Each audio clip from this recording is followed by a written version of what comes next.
Hello students, welcome to Global Online. So NTA UGC NET दिसंबर 2023 examination को qualify करने के लिए मिनिमम कितने मार्क्स आपको लेकर आने होंगे, ये एक सबसे बड़ा सवाल है जो कि खास तौर पर उन स्टूडेंट्स को कंफ्यूज कर रहा है जो पहली बार ये एग्जाम देने वाले हैं।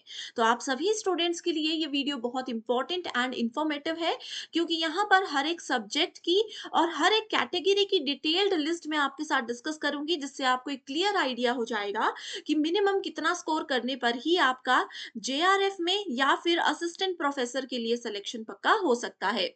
तो सबसे पहले स्टूडेंट्स आपको एक चीज ये समझनी है कि इस एग्जामिनेशन में पेपर 1 एंड पेपर 2 दो होते हैं।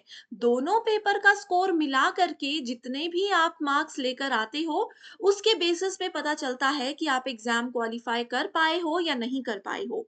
एंड इस बात को भी ध्यान रखिएगा कि पेपर 1 ही एक ऐसा सेक्शन होता है जो इजीली आपको एग्जाम क्वालिफाई करने में मदद करता है। एंड इसके लिए हम क्विक रिवीजन क्वेश्चन बैंक लेकर आए हैं। सो स्टूडेंट्स, अगर अभी भी आपके एग्जाम में 4 से 5 दिन बाकी हैं, तो भी आप क्विक रिवीजन क्वेश्चन बैंक को जरूर फॉलो कीजिएगा। इसमें आपको अपडेटेड एमसीक्यूज मिलेंगे। देखिए, 2021 के बाद एग्जाम का पैटर्न बहुत ज्यादा चेंज हो गया है, एंड उसके बाद जितने भी एग्जाम हुए हैं, सभी एग्जामिनेशन का मिला करके लगभग 90 शिफ्ट्स के यहाँ पर क्वेश्चंस हम आपको यूनिट वाइज करके देते हैं। हर एक यूनिट में लगभग 500 क्वेश्चंस आपको मिलेंगे। यहाँ पर अगर आप 500 क्वेश्चन नहीं पढ़ पाते हो, लगभग 100 क्वेश्चंस भी पढ़ लेते हो ना, तो भी आपको एक क्लियर आइडिया हो जाएगा कि एनटीए वही सवाल, वही चीजें बार बार घुमा घुमा कर पूछ रहा है। एंड यही वो सवालों का साइकिल है जिससे बाहर एनटीए बिल्कुल भी क्वेश्चन कभी नहीं पूछता। सो आप लोगों ने अगर पेपर 1 अभी बिल्कुल भी नहीं पढ़ा है ना, तो भी इन क्वेश्चन से एक बार गो थ्रू कर लीजिए, बहुत इजीली आप अच्छा स्कोर कर पाओगे। शॉर्ट नोट्स अवेलेबल है, मोस्ट रिपीटेड एमसीक्यूज भी हैं, एंड गिवन नंबर्स पर कांटेक्ट करके आपको इसको ज्वाइन करना होगा।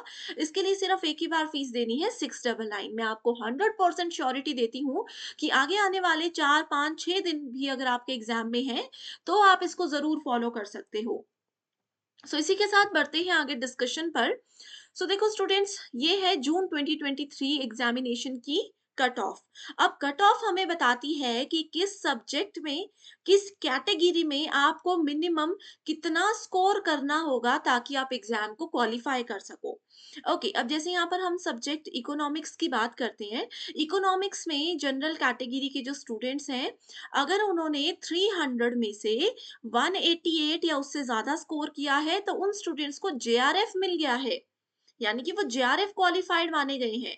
एंड 170 और 188 के बीच में जिन स्टूडेंट्स के मार्क्स आए हैं, उन लोगों का नेट क्वालिफाई हो गया है, यानी कि असिस्टेंट प्रोफेसर वो घोषित किए गए हैं। अब दूसरी चीज यहाँ पर जो आपको समझनी है, वो ये है कि जेआरएफ के लिए देखो, इकोनॉमिक्स के जनरल कैटेगरी में टोटल 83 स्टूडेंट्स का सिलेक्शन हुआ था। वैसे ही असिस्टेंट प्रोफेसर के लिए 586 स्टूडेंट्स का सिलेक्शन हुआ था। ये सिर्फ जनरल कैटेगरी और सिर्फ इकोनॉमिक्स की बात हो रही है। ओके, ये था जून 2023 साइकिल का कट ऑफ।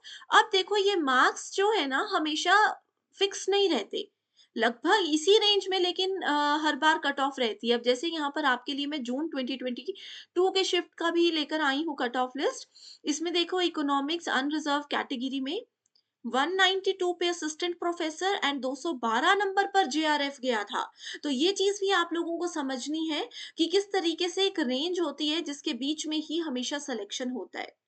ओके, इसी तरीके से आप लोगों को अगर चाहिए तो ये दोनों लिस्ट में दे दूंगी। आपको करना क्या है, बस इस पे नीचे की ओर जाना है और अपने सब्जेक्ट को देखना है।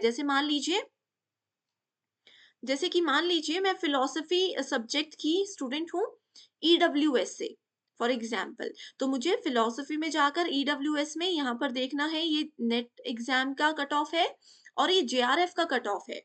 ठीक है, सो वैसे ही आप यहाँ पर देख सकते हो। ये देखो, अनरिजर्व्ड में अगर देखेंगे तो 218 और 198। 218 जो है ज्यादा वाला स्कोर जो होगा ना, ये ज्यादा वाला स्कोर जो होता है ये जेआरएफ के लिए होता है, और कम वाला स्कोर नेट वालों के लिए होता है। ठीक है, तो इस तरीके से आप देख सकते हो। अब यहाँ पर देखो कितने सारे सब्जेक्ट्स होंगे। हर एक सब्जेक्ट का तो पॉसिबल नहीं होगा ना क्रॉस चेक कर पाना, तो आप लोग बस क्या कीजिए, अपने सब्जेक्ट का नाम और अपनी कैटेगरी सेलेक्ट कर दीजिए, या फिर यहाँ सर्च में जा करके आप डायरेक्टली भी सर्च कर सकते हो। जैसे मैंने हिस्ट्री कर दिया, या फिर इसके बाद मैं कंप्यूटर साइंस करती हूँ। ठीक है, सो कंप्यूटर साइंस में भी आप देख सकते हो unreserved category 174 for JRF and 156 for assistant professor, ये जून 2023 की कट ऑफ है। ठीक है, सो इस तरीके से आप सर्च बार में जा करके भी डायरेक्टली अपना सब्जेक्ट देख सकते हो। सो अभी भी स्टूडेंट्स, अगर कोई कंफ्यूजन है, कोई सवाल आपके दिमाग में चल रहा है, तो आप सभी बेझिझक मुझे पूछ लीजिए। ओके, सो साथ ही जो मैंने आपको बताया कि पेपर वन पर मेजर फोकस रखिएगा, यही आपको सिलेक्शन लेने में मदद करता है, तो जरूर आप इसको गिवन नंबर्स पर कांटेक्ट करके ज्वाइन कर सकते हो। So thank you so much everyone for watching this video and I wish you all the very best.